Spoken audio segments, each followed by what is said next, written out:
Yo, what is happening? Ladies and gentlemen, we are back at it with some more NBA offseason breaking news, free agency, trades. We back at it. We love the NBA. And honestly, y'all, I ain't gonna hold y'all. I wasn't even planning on posting today. I was gonna take a break and get back at it tomorrow. But Shams Charania is on my behind again. Today, free agency. Klay Thompson to the Miami Heat. Ridiculous. All I gotta say is, cue the intro. Touch that tram, mama said pray then push. Pop said grind on wish. Coach said line up run. Whole life drawn up off that pitch. Court chalk on my socks. Bus pass in my sock too. Lunch card in my pocket. Pocket dreams that I walk through. Crossover on the clear lane. Try to cross over my fear same. Every brick that I threw up built the backbone of my name. We run the floor. We run the floor. We don't back down. We don't back down. Every fall that we felt, put the strength in us now. Heads to the sky. Heads to the sky. Voices in one sound. Klay Thompson been playing for the Dallas Mavericks for quite some time, since the 2024 season, I want to say. 24-25. So, yeah, he's been doing his thing.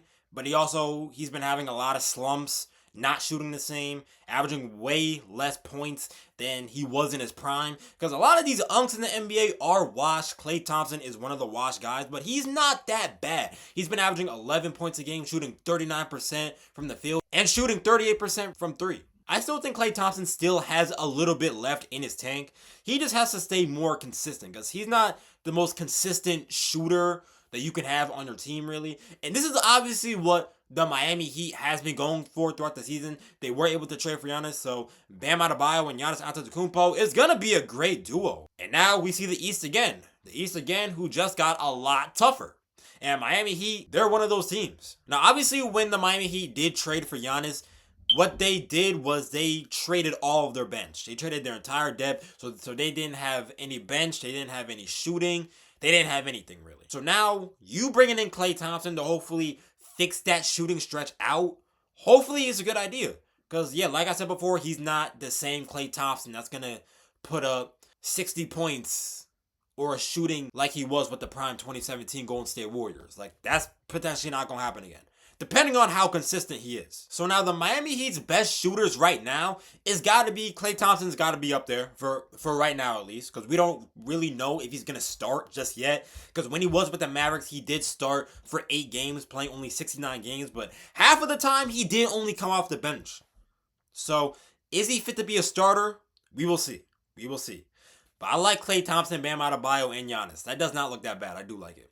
But anyways, back to Miami Heat's best shooters. You have Tim Hardaway Jr. shooting 40.7%. That's all from three-pointer. And also you got more veteran leadership too. You have him and Klay Thompson. So veteran leadership right there. That's going to play a great role. Now, even though Tim Hardaway Jr. does not have any rings yet, he has the experience. And I think he's going to be able to hopefully give some of the experience to Ryan Conwell, because Ryan Conwell, he has been doing his thing in the NBA Summer League as well. He's been cooking. He's been shooting 40% from the field.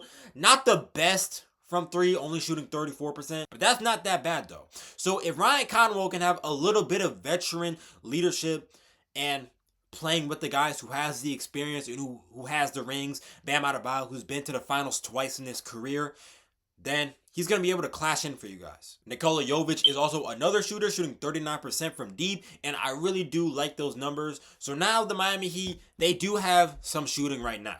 And obviously, they're going to have to be able to put it all together. It may not work the first couple of games. They could be mid for the first couple of games, depending on how fast they end up picking up with one another. And Eric Spoelstra, he's going to have that job, and hopefully getting them to click together.